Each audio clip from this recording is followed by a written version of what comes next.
उलमा की कमी कोई नहीं है, न मदारिस की कमी है, लेकिन रिजाल कोई नहीं है। वो लोग वो नौजवान जो अल्लाह के सामने खड़े हों तो अल्लाह भी कहे तो खुदा बंदे से खुद पूछे, बता तेरी रजा क्या है, मेरा बंदा बोल क्या चाहता है। फुतूहात हो गई, कैसर और किसरा टूट गए, खजाने आए, किसरा का तख्त ताकदीस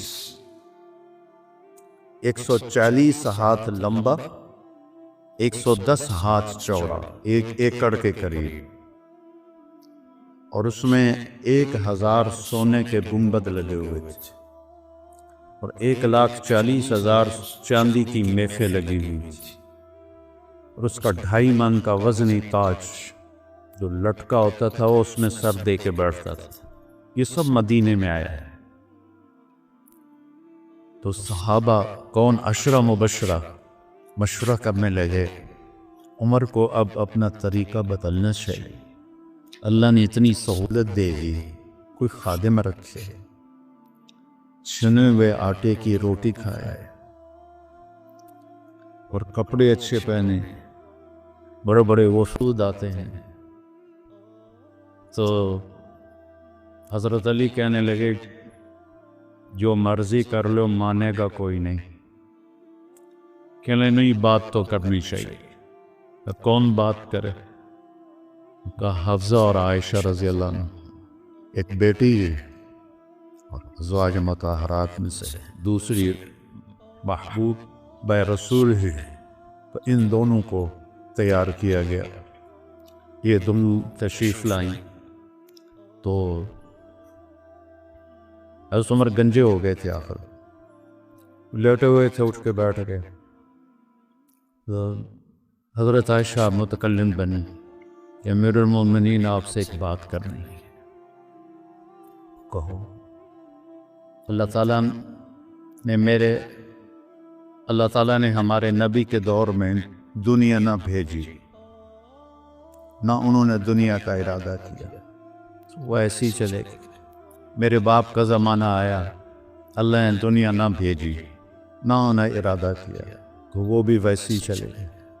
अब अल्लाह ताला ने आप पर दुनिया के दरवाज़े खोल दिए हैं, फुतूहात के दरवाज़े खोल दिए हैं। अब आप अपने ऊपर रहम करें। इरफ़क़ बिनफ़्सिक, अच्छा खाना खाएं, छने हुए आटे की रोटी खाएं, अच्छा कपड़ा पहने। बड़े बड़े वफूद आते हैं आपसे मिलने के लिए, और अपने लिए कोई खादिम रखी जो आपकी खिदमत करे। आपकी उम्र का भी तकाजा है। हज़रत उमर का रंग ऐसे बदल हुआ। जब हज़रत आयशा ने बात ख़त्म की तो कहने लगे, मुझे बताओ तुम्हें किसने भेजा है? कहने लगी, कोई हाँ ना करोगे तो हम बताएंगे, वैसे तो नहीं बताएंगे। फरमाने लगे, अगर मुझे बता दो ना तो मैं मार मार के उनके चेहरे दलवहान कर दूं। तो फिर वो रो पड़े। फिर कहने लगे, हफ्ज़ा तू घर वाली है ना? बता, अल्लाह के नबी ने दिन में कभी 2 दफ़ा खाना खाया? सुबह खाया तो शाम नहीं खाया, शाम खाया तो सुबह नहीं खाया। कहने लगे, अल्लाहुम्मा नाम। क्या तुझे याद है तेरे घर में नबी का बिस्तर क्या था? एक बोरिया था जिसको तू दोहरा करके बिछाती थी। एक आज़ाद तूने उसकी एक तय और लगा दी। तो आपने पूछा, हफ्ज़ा मेरा बिस्तर बदल दिया है? कि नहीं या रसूल, वही है, एक तय और लगा दी ताकि आपके लिए नरम हो जाए।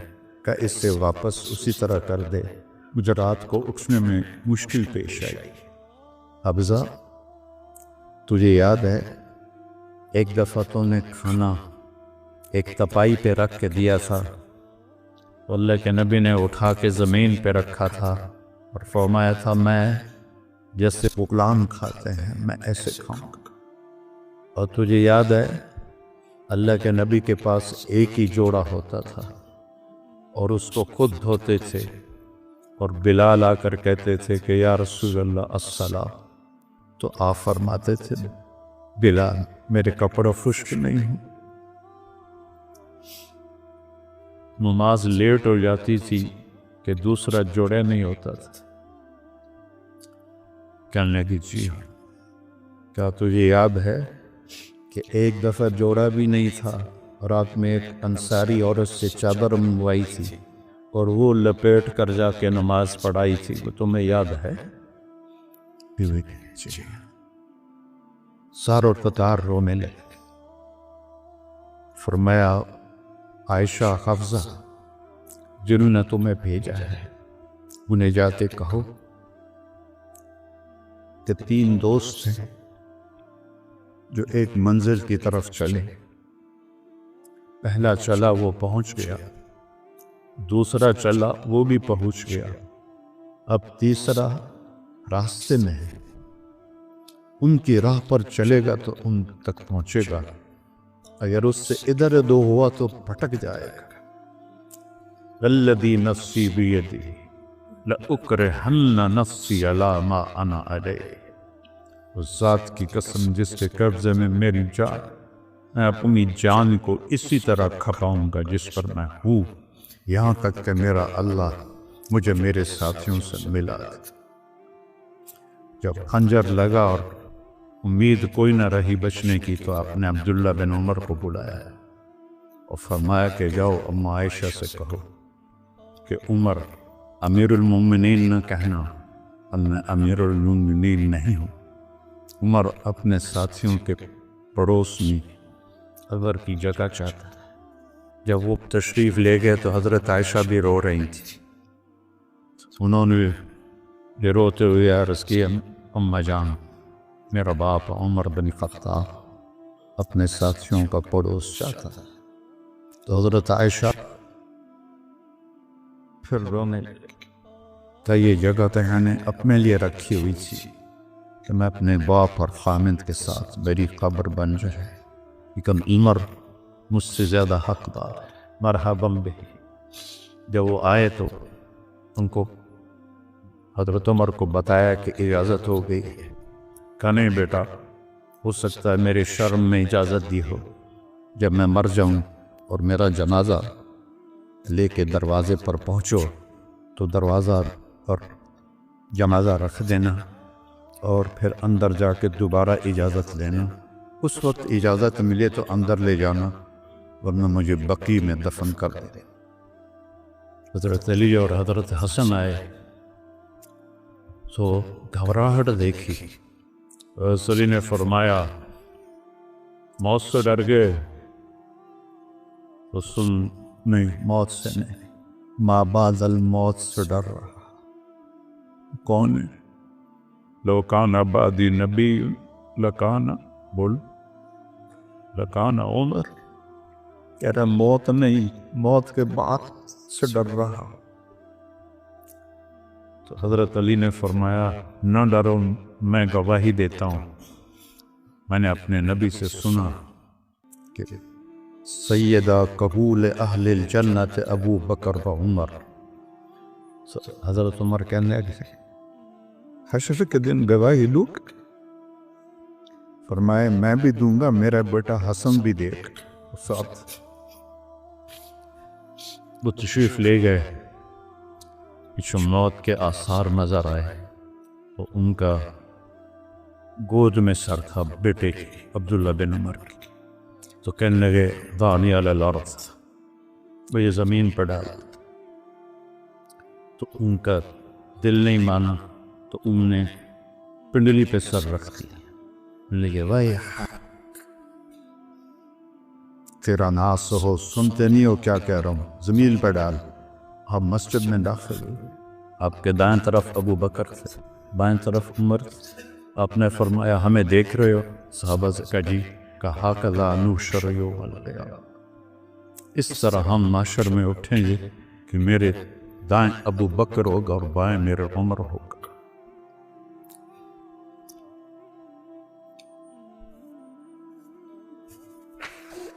आपने हजरत हफ्सा को तलाक दी तो अल्लाह का फरिश्ता आया कि मेरे उमर को तकलीफ होगी, रुजू करो, रुजू करो।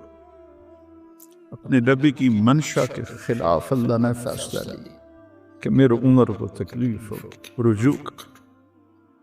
तो आपने रुजू फरमाया। तो जब उन्होंने जमीन पे सर रखा तो उल्टे हो गए और अपना चेहरा जमीन पे ऐसे मलने